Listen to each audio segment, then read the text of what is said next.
Welcome back to the Riverdale Minion Parent Parasha series, Parashat Tisa.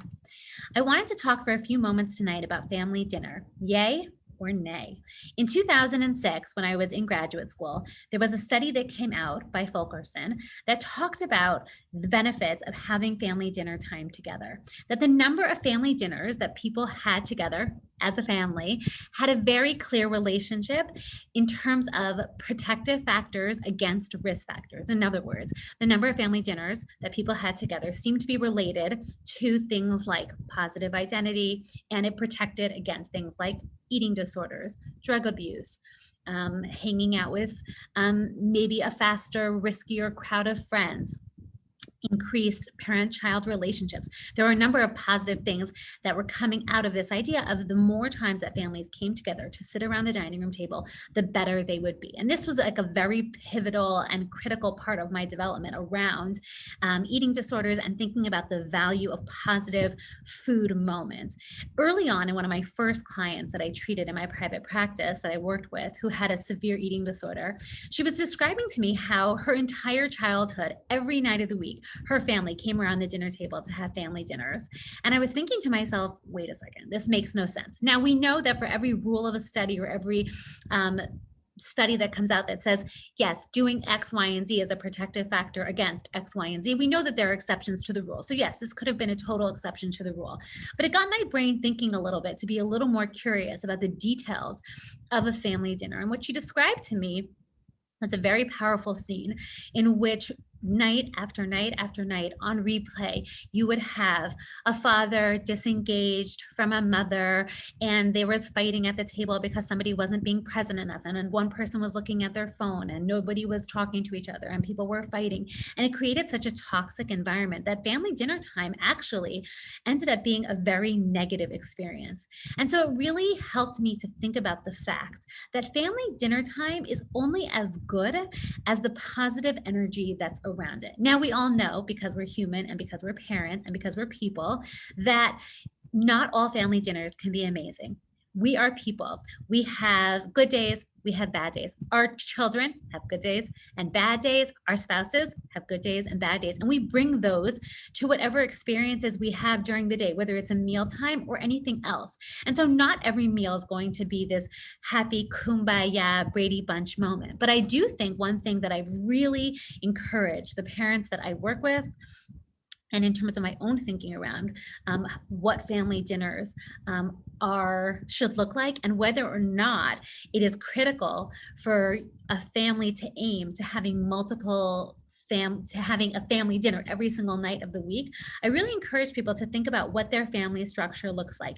Do you have younger children that if you try to push them till later in the evening to have a dinner time that works for everybody, will they start to melt down? Will they be unhappy? Will they then not eat a good dinner? Will they then snack more earlier, which maybe is filling them up, and so they're less available to have a dinner? Is that working for your family? Is it making the dinner table more stressful? Sometimes I encourage parents to think about their own relationships with their spouses. Sometimes kids do better and parents are actually able to be more present during a quote unquote kids dinner, and then spouses actually have an opportunity to connect later in the evening, after their kids have gone to bed and after they've wrapped up their work, to sit down together and have dinner time together. And I think what I've encouraged people to think about is that for so many years, there was a notion of like this perfect family dinner time meal where everybody had to come around the table at 5:30, 6 o'clock, sit down, have a very wholesome, perfect meal, and have this very perfect moment that we're talking about what happened to people during the week and during their day. And I think that in theory, that's a wonderful thing, but I think it's also really important, and I want to give people permission to take a step back and ask themselves, well, wait a second. It's not just about, did I have my family dinner tonight? Check, move on.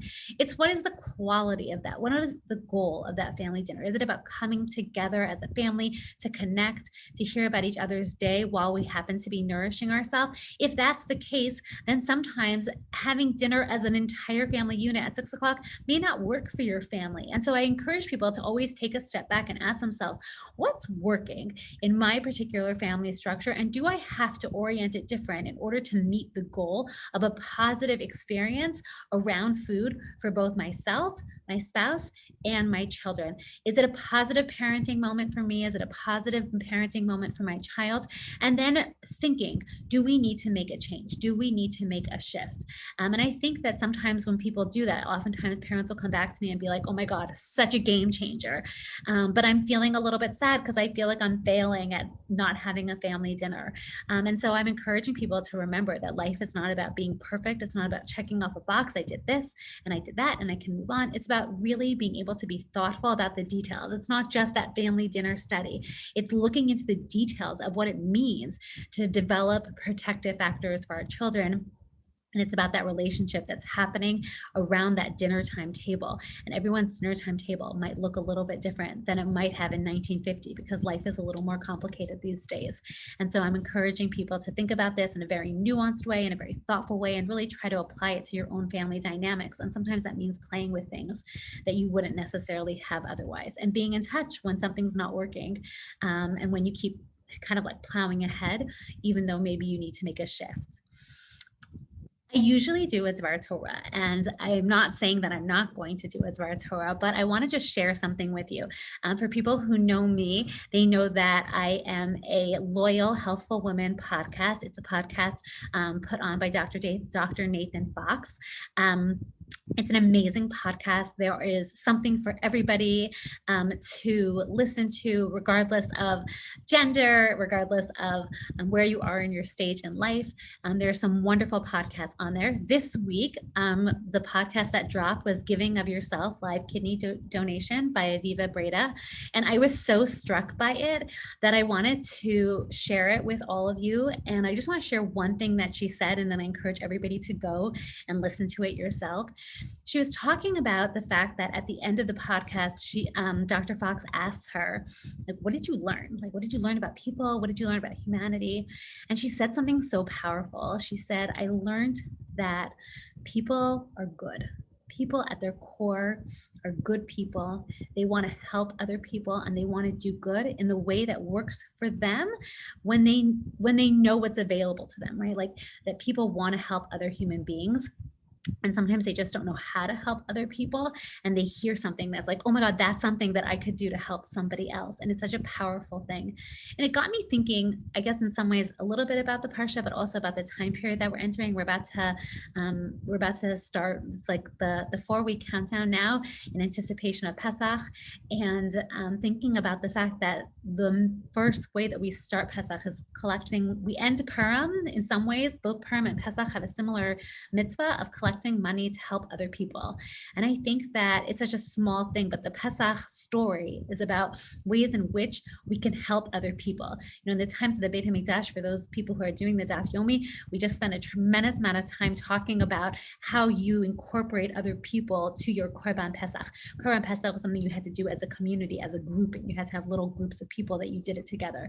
It's about bringing together other people, looking for opportunities to include other people and to give of oneself, whether we're giving money, whether we're giving a space at our Seder table, whether it's that we're giving and looking for opportunities to help other people, something that we have of ourselves and something that we could give to somebody else, whatever that is that's inside of us. For her, it was her kidney, and for somebody else, it might be something else. And so I'm not making a plug for kidney donation. I'm just really encouraging people to listen to this because for me, it really reminded, I couldn't agree with her more that I believe in the goodness of people, but it also reminded me that we should always be on the lookout for opportunities to do kindness, and that people truly are inherently good. We want to do good.